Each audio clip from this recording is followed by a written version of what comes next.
So we've just been talking about an incredible experience, and I'll do this a little backwards probably in terms of introduction, but I think we were just catching up essentially, and you were telling me about this incredible experience you just had in Ethiopia. And Yeah. the topic, of course, today is political forgiveness and healing of systems, right? Mhm. Divided, separated systems, war-torn systems, oftentimes when you think of Ethiopia in particular. And it's such an important topic, I feel, right now. I mean, when I think of it, I always come from the angle of inclusive leadership, and I'm Right. just stunned by how important inclusive leadership is just right now, because divisive leadership seems to be all around us in some form or fashion when you look around the world. And what you do, Eileen, in terms of political forgiveness is, I think, exactly what is needed at this moment. And what inclusive leaders or leaders need to learn to bring about rather than the opposite, right? So, Mhm.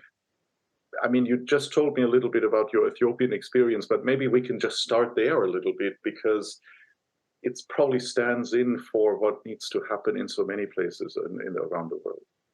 It does, and the process is the same, no matter if you're working in a war-torn country or if you're helping leaders know how to facilitate a a better situation in organizations. Hmm. Training is the same. Yeah. And so, as I was just sharing with you, I was just in Ethiopia a few weeks ago. I went with an interdisciplinary team from Arizona State University, ASU, which in itself was interesting because we were asked to work with three of the universities in Ethiopia in the north, where the conflict is. Mm. And so each university was in one of the districts that is warring with the other district. Oh. And so here ASU was coming to help, in a sense, rebuild their infrastructure because the country is just totally torn apart. Mm. And they were showing us pictures and telling us about how even the universities were totally destroyed and their equipment destroyed and horrible things written on walls and even worse, which I won't even go into, Yeah. but you can well imagine. And the three universities, everybody knew they too were complicit in this conflict. So here we were asked to go in. It was, working in higher education and to help set up a joint peace network, JPN, between these three universities and Arizona State University. And so our work started off with a 2-day symposium, and then the rest of our time there to develop action plans on how to build the infrastructure. Hmm. So I'm the person who is in the peace building and development, as we call pillars. And there was somebody in education, someone in the arts, someone in energy, someone in supply chain, um, and food distribution, because we're looking at the country as a total, entrepreneurship. So we're trying to build some of the business end. We've got from business to peace building. Yeah. And so, as I mentioned, I was asked to give this keynote. And as I walked into the room, there were the three presidents sitting together for the first time. Oh. And that really struck me because they all know the situation. They all know the roles everybody played. And yet here they were. And then the room was filled with, there was about, I'd say at least 200 people in that room from all three universities, faculty, students, people from the NGOs, people from the US Embassy, USAID, OTI, the British Mhm. Council, World Bank, we had everybody. And I was asked to deliver the keynote, which was on political forgiveness and the healing of nations. And so I get up and I give the keynote, which really explained what is political forgiveness, how we do it, the logics of truth, and that every individual is important. And I used a quote from His Holiness the Dalai Lama that basically said, you know, the change is going to happen with individuals. Just like when you throw a pebble into a pond, there's a ripple effect and it spreads out.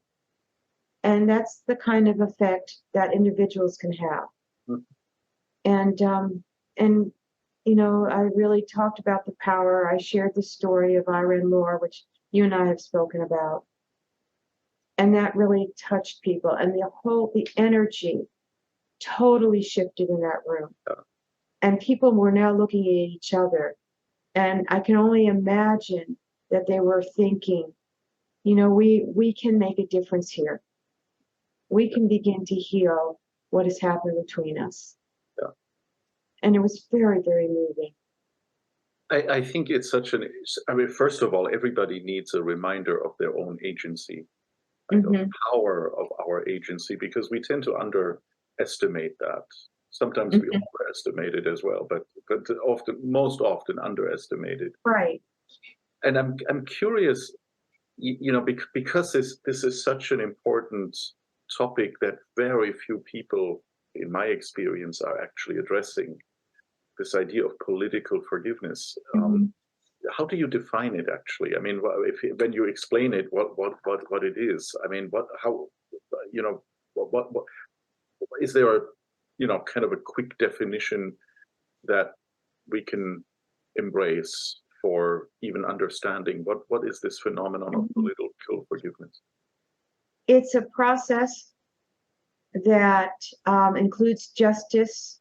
It does not overlook justice, but it doesn't view justice as revenge. And it brings in tolerance, forbearance, patience, compassion, understanding, truth to the table. And so you've got this process that, you know, looks at political justice as justice that heals, as opposed to a justice that destroys. And with it, it has those other characteristics of truth, forbearance, empathy. And it, as part of the process, it brings people together who've made an agreement to stop all violence. Yeah. And, you know, put their weapons outside the door, so to speak. And then to come in and talk about how do we want to work together. And in the training programs that I have, and what sets political forgiveness apart from other peace building measures, is that there's a strong component of forgiveness. So in Ethiopia, and just like I would do in another project that I've been spearheading, which is Healing Hate in America, the first component is always working with the individuals. Yeah. And so in Ethiopia, we talked about working with individuals and giving them enough skills so they understand, first of all, what forgiveness is and how to apply it in their daily lives. Because I want to teach people, first of all, how to walk the path of forgiveness and how to start small. You know, start with the spats you might have with your significant other that you are angry about. And how can you use the principles of forgiveness and understand, you know, how we hold grievances and how to let go of them. So they're already beginning to practice. To me, it's building a muscle. Yeah. So, you know, instead of kind of looking at the world through the lens of our own anger or hatred or, you know, whatever going on, we can begin to, as I call it, switch the channel and begin to look at the world through understanding and empathy and compassion. And I use the metaphor a lot in my training of switching the channel. And if you're really angry and everything, change the channel. Think about something that really helps you feel love. You know, you and I earlier were talking about my pets. So, whenever I'm in a channel that's anxious or angry, I'll switch it and I'll think about the love I have for my animals. Huh. And I've actually done this in workshops where I've asked people to just close their eyes and imagine themselves getting in a fight with someone, or are they upset with someone, and then switch the channel. And it could be the love channel, the beauty channel, whatever. And we'll be hanging out there, and then I'll ask them to open their eyes, and I'll ask them, can you tell me what you were so upset about? And some people would say, I totally forgot. It's amazing how that works. I can Yeah, associate very much with that. yeah, Also, yeah, by the way, I mean, your animals are showing up in the background at night, yeah, so that's great. But it's interesting. So this work with the individuals I assume, is getting them ready, right? But that's right. also giving them a little bit of a micro experience of what needs to happen at a larger scale, I'm assuming.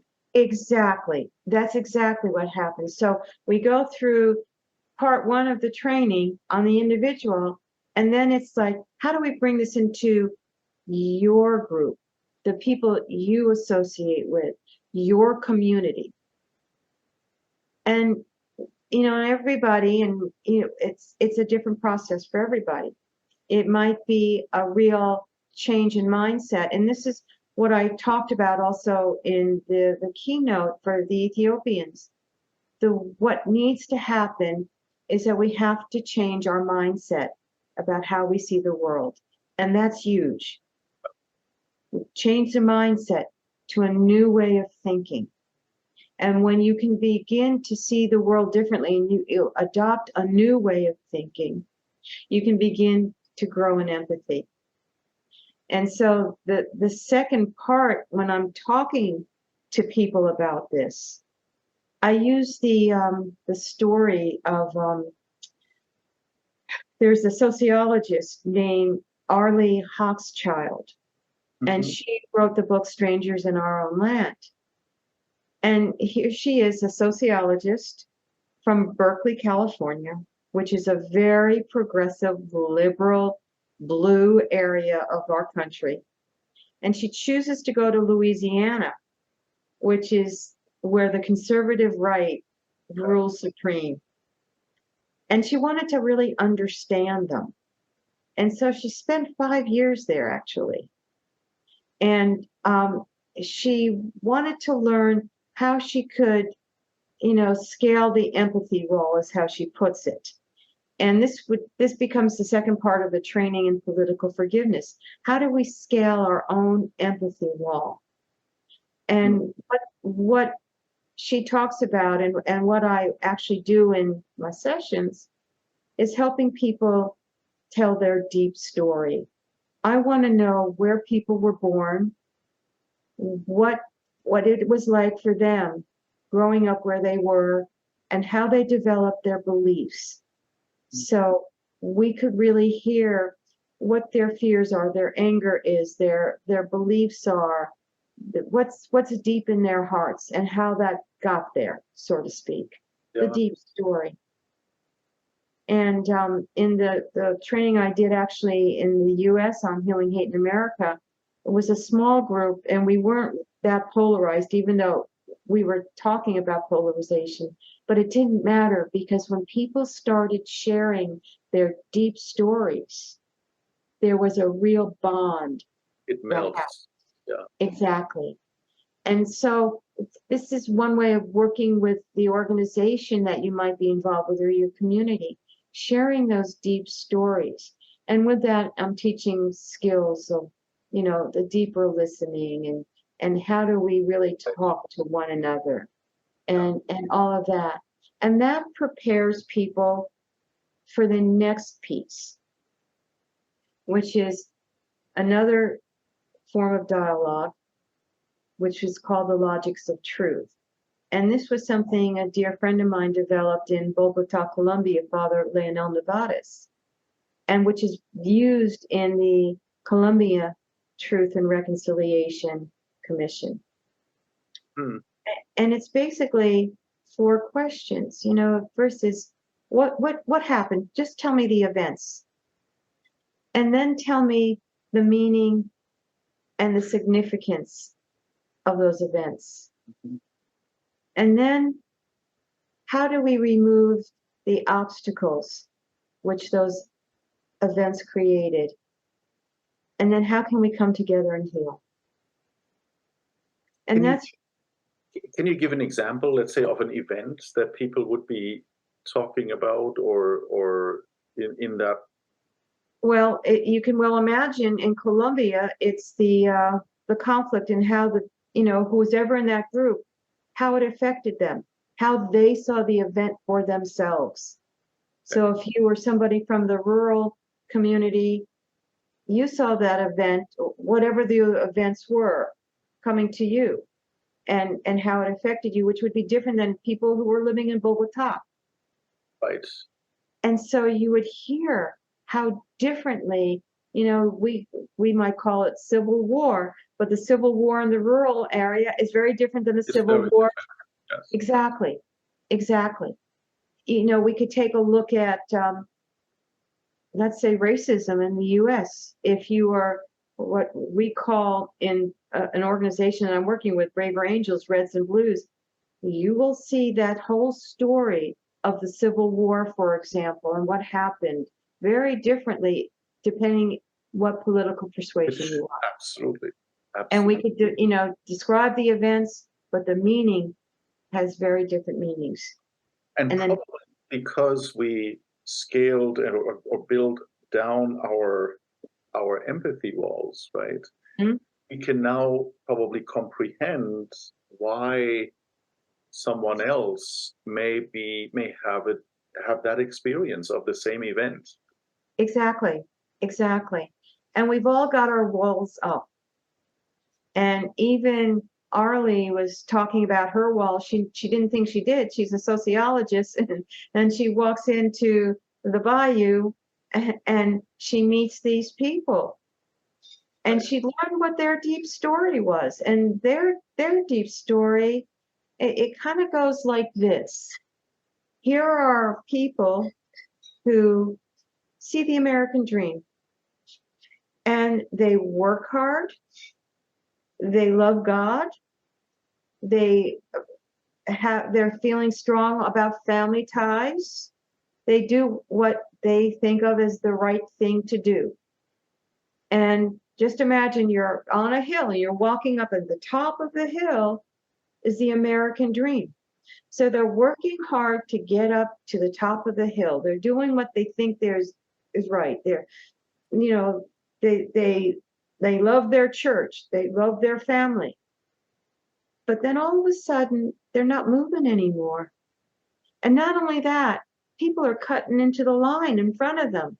Right. The people who are on affirmative action, for example, minorities, immigrants. And not only are they cutting in line, these other people, the conservative right, feel like they're going down and going down. And then Obama comes along and he cheers on those people cutting in line. And so now they don't even like the government and trust the government to such a degree that in the bayou,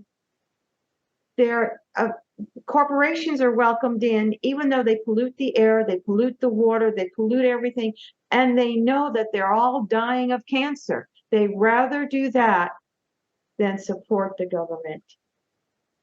And they love Rush Limbaugh, our conservative right radio host, because he'll speak up for them.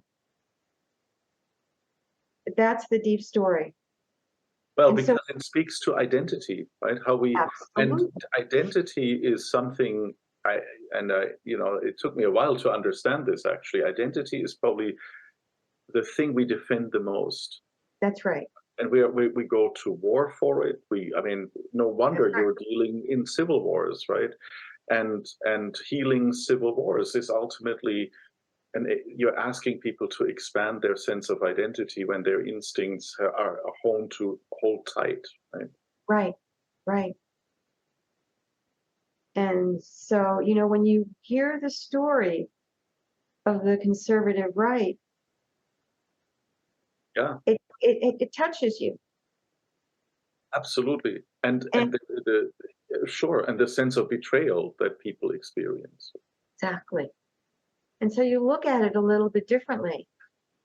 And so then you ask, okay, how do we remove these obstacles? And what do we need to do as a group, blues and reds, to heal? So it's interesting because it turns from being antagonistic to actually how can we help each other? That's right. That's right. And that's what empathy and understanding does. And when you can let down your anger, let go of your anger, you can begin to think more clearly and more creatively. And so this is how groups come together, and that can then eventually hopefully have an impact on a national level or a corporate level, however you want to look at it. And that's basically the process of political forgiveness. Yeah. Wow. Thanks for, I mean, just thanks for guiding us through this in this powerful way, because I mean, I think I'm getting an appreciation for the journey you need to take people on. And without this journey, it's probably not possible. That's right. And what a courageous journey it is for everyone involved. That's right. That's And then, right. of course, I'm asking myself, what does it take? Because those three presidents, I'm just imagining, I'm now back in Ethiopia in your Back in story. Ethiopia, right. The three presidents sitting there being open enough to start this is probably the prerequisite, right? I mean, That's right. That's right. And so when I walked into that room that day, and the first thing was that my Ethiopian host introduced me to them. It wasn't lost on me at all what was going on. Yeah. And then knowing who was in the room. And then having to kind of put that aside because of what it all represented and to move them forward. It was a remarkable time to, I felt so honored at that point to be able to give something to them. Yeah. And for the rest of my time there, people were constantly coming up to me and thanking me. And actually what I've done, because so many people asked me for a copy of actually the keynote, that in the newsletter, I write a monthly newsletter, that one just came out. It's all on political forgiveness. Yeah. And this month there was excerpts of that keynote so the Ethiopians could have it. Yeah, that's great. So it's out there in the world. So, I mean, how important, it's just triggers so many questions. How important is it to be not of the conflict or not aligned or perceived to be aligned with any party in a conflict? Mm-hmm. Or, I mean, so you're clearly, I call this in the work I do as an anthropologist, I'm sometimes the outsider on the inside, right? I mean, I'm brought into a social system to understand it, to represent it, to comment on it, to make observations. But I can do this because I'm not perceived, or I'm not naturally part of that system. That's right. How important is it to bring this to if you facilitate this type of a process, and it is facilitation, right, to not be part of the group or the people that have been involved in this? Well, you're seen as a neutral party, which certainly helps. Yeah. And that's where the power is. And I'm just facilitating. And as when you're facilitating any process, at least the way I work, and I'm sure a lot of people do this, you've got your guidelines and you've got your ground rules. And part of the skill building after they go through the forgiveness training is, how do we talk to one another? How do we listen? How do we do the deep listening, for example? What do we need to think about when we're listening to someone, and how do we do the deep listening? Yeah. I was reading a book. It's called The Promise That Changes Everything. Yeah. And it goes into deep listening. This is different than active listening that a lot of people know about. And in deep listening, you do not interrupt at all. And you're also listening with a certain intent, Mhm. that curiosity of wanting to know, putting aside any kinds of questions you have. So you're really listening. And so you're teaching people skills, and that might seem so basic to you and me, but when you're always in conflict, you don't go there. Oh, of course. When you're in an existential threat, right? I mean, then I mean, all those skills go out the window, right? I mean, Exactly. you may have them, but they're not accessible anymore. Well, that's because of the anger and the survival and the fear. And interestingly, when I teach about forgiveness, I also talk about how forgiveness affects our bodies and how anger affects our bodies.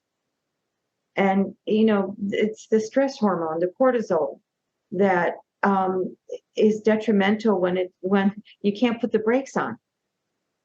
And eventually, you'll get the high blood pressure, and you'll get, heart issues, and you'll get, other things, including cancer, because your immune system is compromised Yeah. because of the cortisol.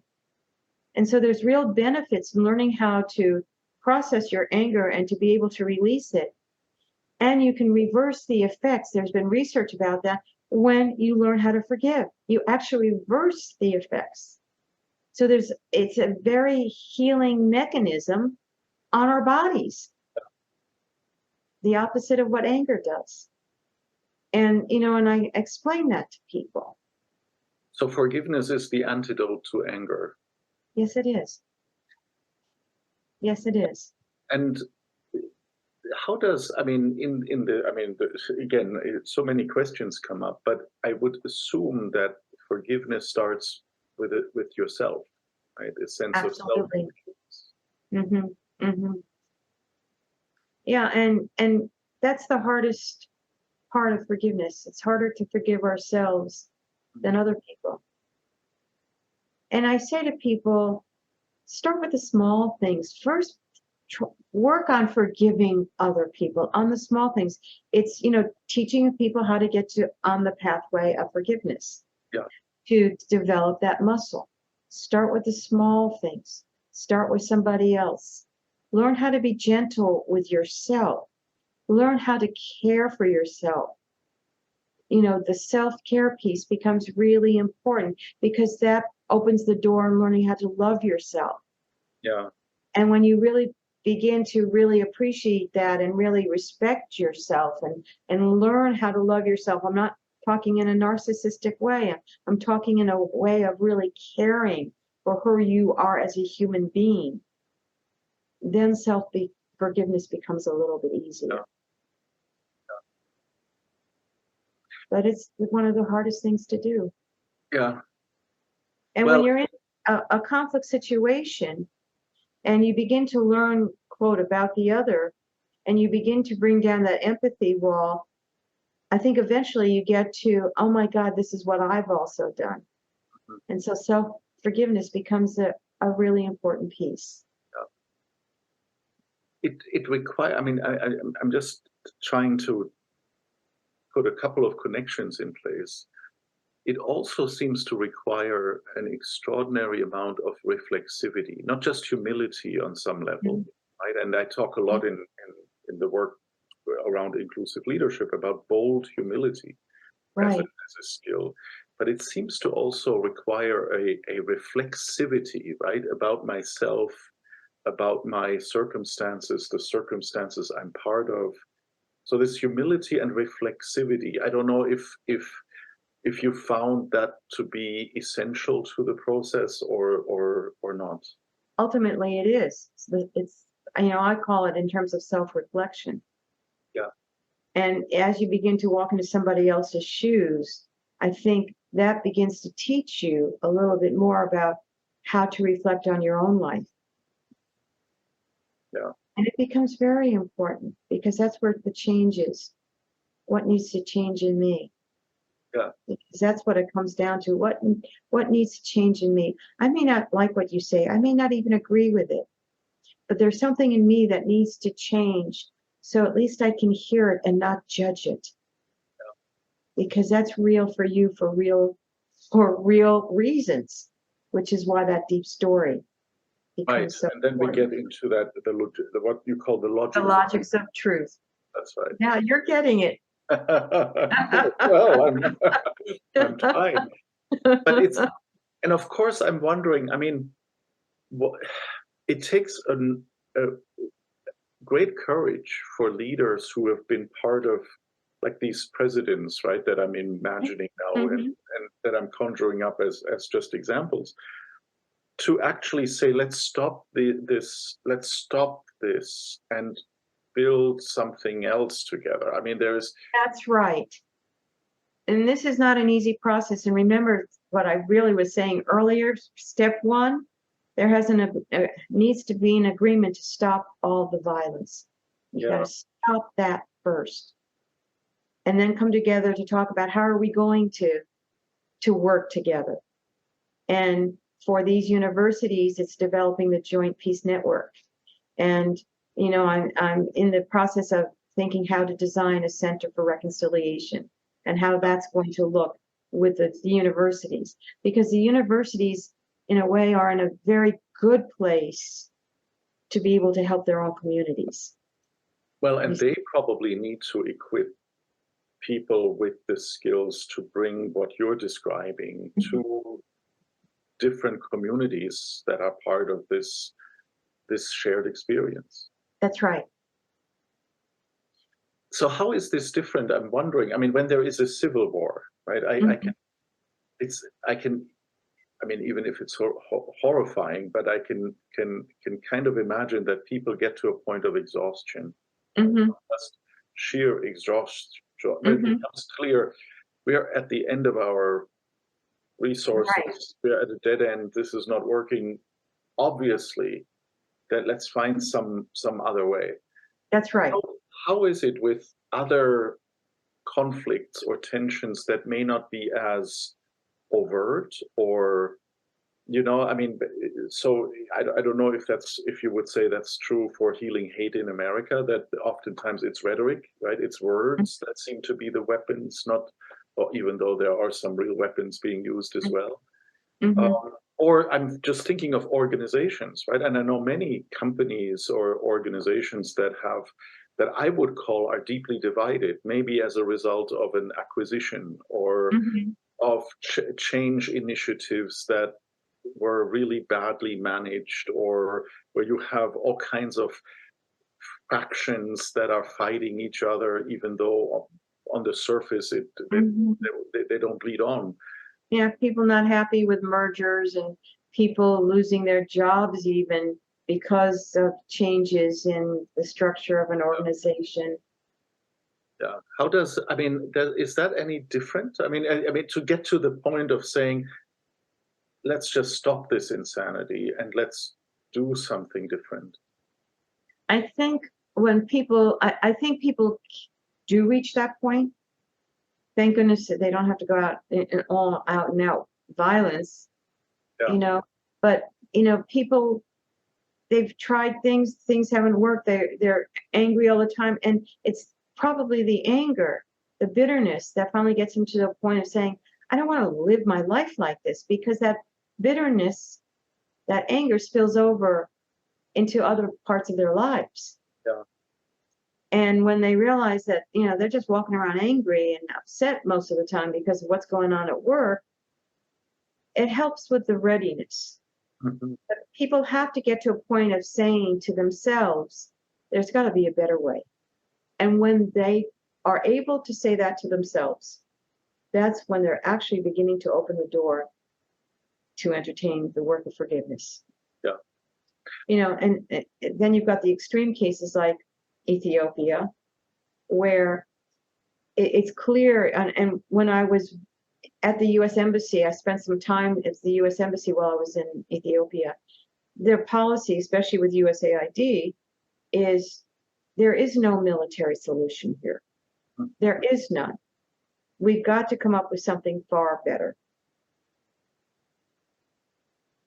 And that's where this work of political forgiveness can really fit in. It provides a structure for dealing with the conflict and for healing and for moving forward with a new narrative that includes a healing component.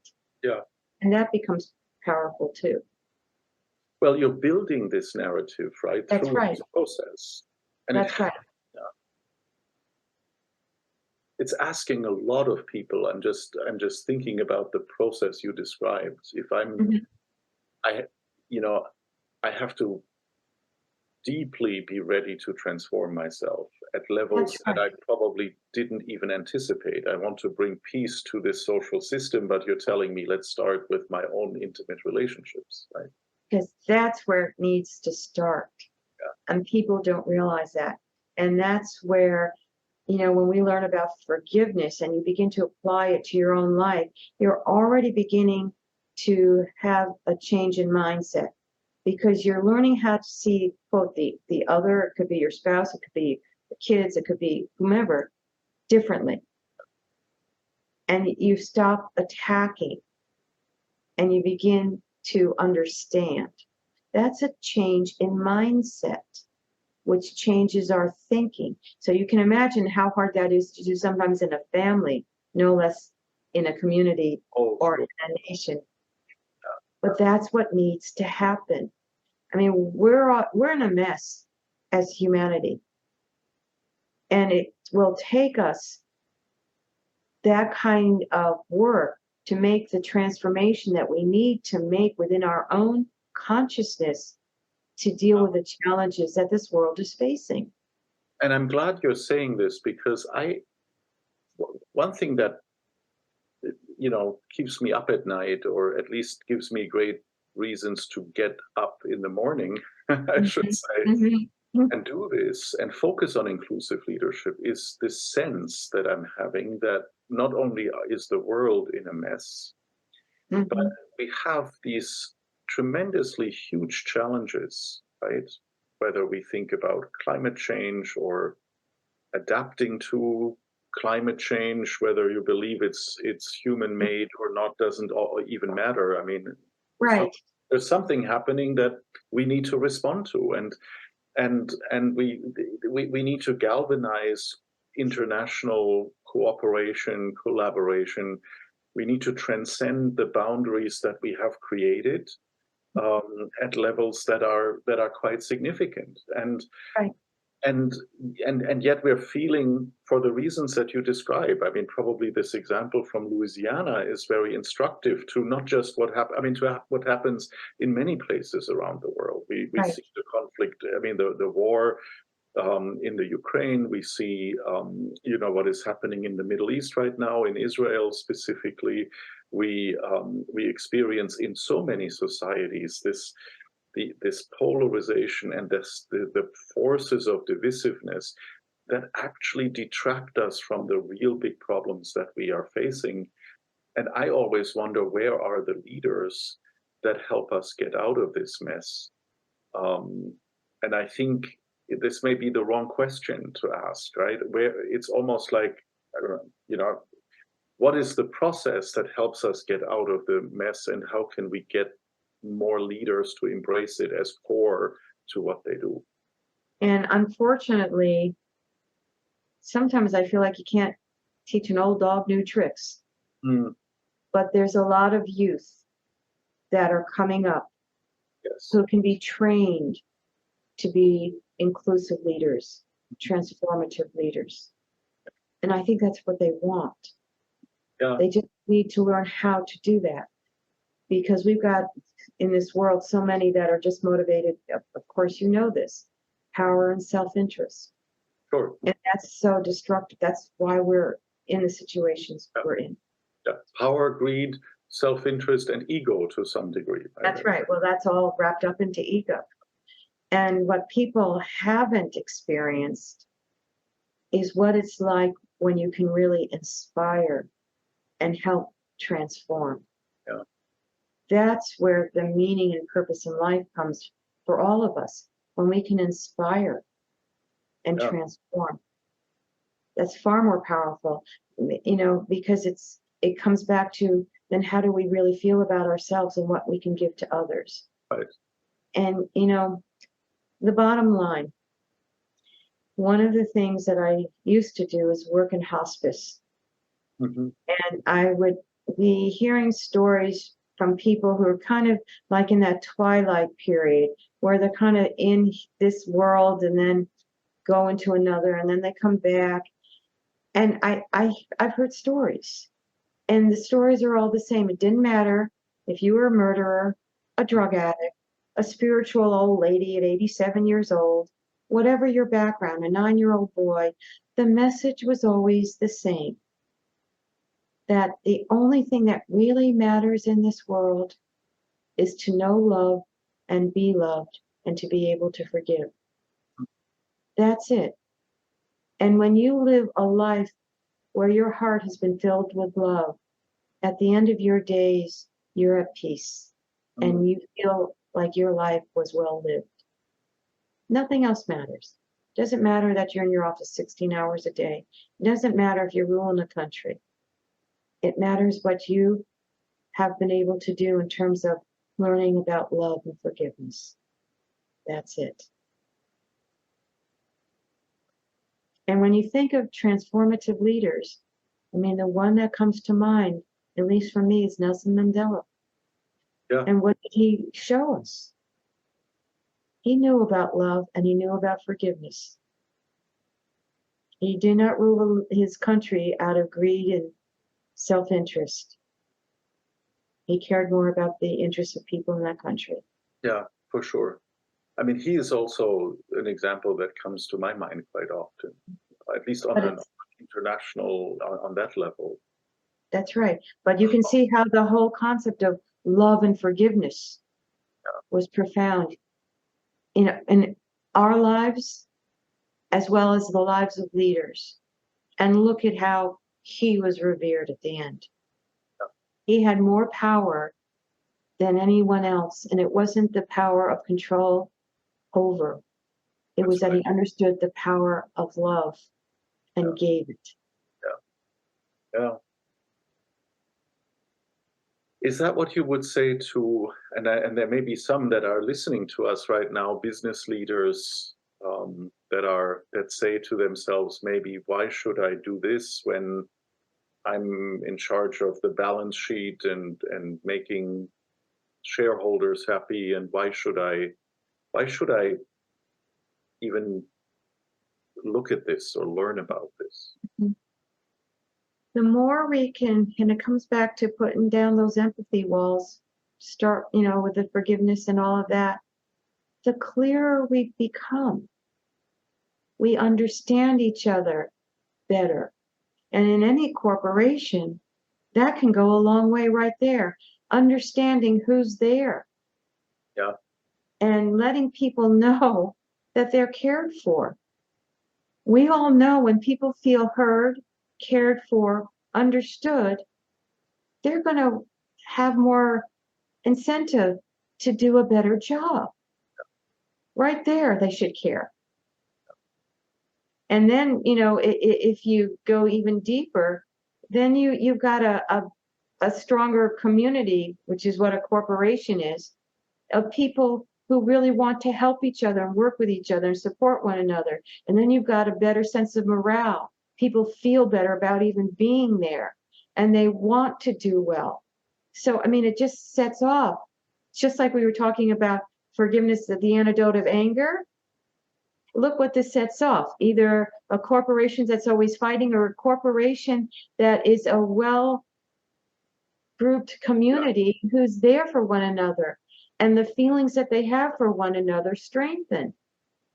Yeah, but that's where our language gets in the way. I mean, I'm now staying with, language gets in the way in all kinds of dimensions, but even especially in the corporate setting, right, where we have obscured the art of leadership into this, Excel spreadsheet exercise. And can I motivate people to meet some financial target or something that totally ignores what you just talked about. I mean, you had me when you talked about it's about love, right? It's about knowing love, giving love, and learning forgiveness or experiencing.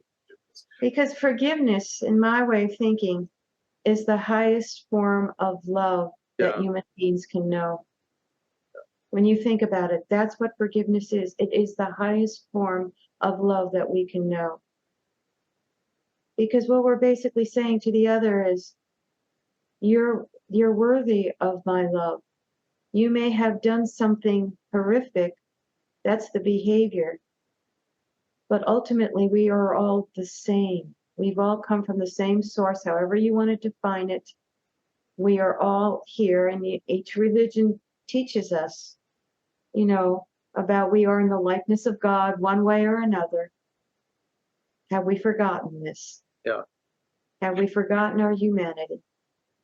And it's so, I mean, I'm just thinking about the companies that I know really well and have gotten to know well as an anthropologist.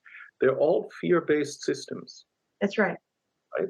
And I mean, even applying forgiveness, it can occur around something as simple and small as making a spelling mistake on a PowerPoint slide in a presentation. Mm-hmm. Right? I Mm-hmm. mean, we're not talking about hugely egregious behavior here. We're talking about, a spelling mistake, a something that was forgotten to include in a PowerPoint deck or in a speech, or I mean, oftentimes incredibly small, seemingly small and insignificant things, and they become major anxiety-producing, fear-based um, kind of contexts. And Right. And so forgiveness is really learning how to heal fear. yeah, yeah, yeah. I mean, that's what the process does. So no wonder why, I mean, I would say no wonder that learning this process is so integral for leadership or for any leader, right? Mm. Where this becomes probably even more important as we go forward. Exactly. Exactly. This is So that our makes way me out. excited that we're actually trying to bring this to people a little bit, engaging them in a developmental process Mhm. for being able to facilitate organizations and or teams or so through this process that you're describing. Right. It is our way out, Yeah. and it's our step forward in our own consciousness. And I'm it's just not easy. right, right. And And that's the hard piece, because most people don't want to put in the time, but they don't know the benefits. Once you begin to experience the benefits, then you understand the whole thing is well worth it. yeah, But you have to taste it first. yeah. It's a conundrum, right? If you don't know it, how would you find it important? And, Mhm. and yeah, that's true. And that's why I share stories, Mhm. because sometimes we can learn through these stories. You know, you and I have talked about the Eileen Boris story. That's the Yeah, story that I shared in Ethiopia. And there are other stories, and they become powerful. And then you have your own story. right. Yeah, So that's absolutely true. Cultivating your own story around this, that's right. and you need to go through probably many iterations of actually living and bringing about your story. And that's the path of forgiveness. That's our own individual path. We're getting a pathway of forgiveness. And that's what I mean by that pathway of forgiveness. You begin to develop the muscle. Mhm. You begin to see things a little differently each time. You begin to remember, wait a minute, I shouldn't be angry at this person, really. I should try to see it differently and try to understand it before I start going off the handle. Funny, there's only one company that I've ever worked with that overtly used the word love, Hmm.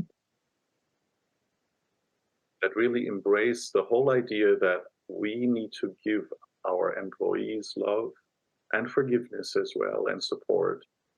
And that's our mission. And what I appreciate very much is the what the complexity of what this entails. I mean, if I think about also leading people through this, this is not because you can get derailed at any moment. You know, I mean, it requires a gentle but firm guiding of people into territory that they don't even really know, right? That's right. That's right. And it can therefore derail at any moment. I'm sure you've had your struggles with some reactions or so. It's really interesting. Yes, that's very true. When people start getting involved with it, and that's why I do like the basic training, and it you know, and you use the metaphors of changing channels.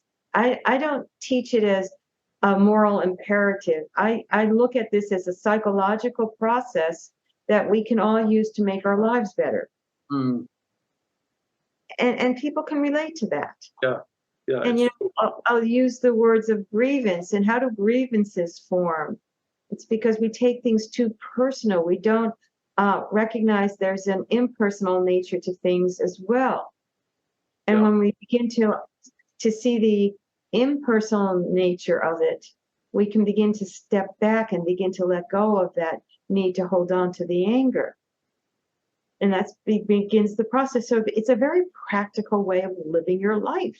Yes. Yeah. I think you're right. This is this is not a moral, ethical imperative. I mean, it might be, right? For some people, it can be. On some level, but it's the practicality of it and the practical benefits of it should be self-evident, but they're not, right? Right. I start in a very pragmatic way. You know, what's in it for you? And that's how you have to start many times, because that's where people are. You're meeting people where they're at. What's in it for me? Yeah. But then they get hooked. And then they get hooked. That's right. Well, I mean, whenever people ask me, why should I do this? Whatever, you know, I mean, usually, you know, around inclusive leadership, my quick answer is out of enlightened self-interest. It seems to me that's very similar to what you're saying, that it actually has practical everyday benefits for you. And it just requires you to learn, like, I love this metaphor of switching the channel, right? I mean, that's, yeah.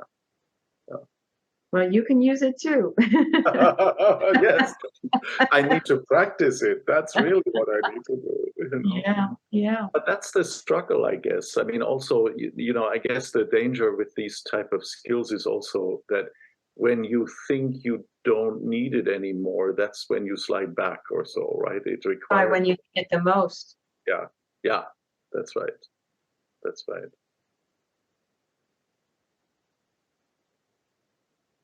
So there's a lot to think about. Absolutely. And it's not easy, but it's very profound. And that's where as I mentioned before, that's where we are as a humanity. We've got to start to do things differently if we want to survive. I mean, that's really what it's coming down to. Yeah. And that's what's pushing people. Yeah. So I know we're coming up on our time, but let me just, first of all, thank you for what you do, because I think it's groundbreaking on so many levels. And as you just said, it's also becoming more important and urgent almost day by day. Right. And it's such an essential skill for leaders to cultivate. And yes, so as leaders, you know, they may have never thought that that's something they would need to embrace and do and learn and do as leaders. But, you know, leaders also didn't think that AI was something they needed to respond to a few years ago, even or so. So there's nothing new in this idea of that the world is shifting and changing, and it requires us to develop and transform how we do things and what we pay attention to. So that's not the new thing here. Right. What's new here is the depth of tapping our humanity that it requires. And it seems to me that the benefits of doing so are incredibly self-evident as well. Yeah. Well said. Thank you, Eileen, for spending this time. Well, I've totally enjoyed it. Thank you, Joerg. It's always a pleasure talking to you. And we It's a always pleasure to talk get to you. interesting conversations, which I really appreciate and love. Yeah, likewise.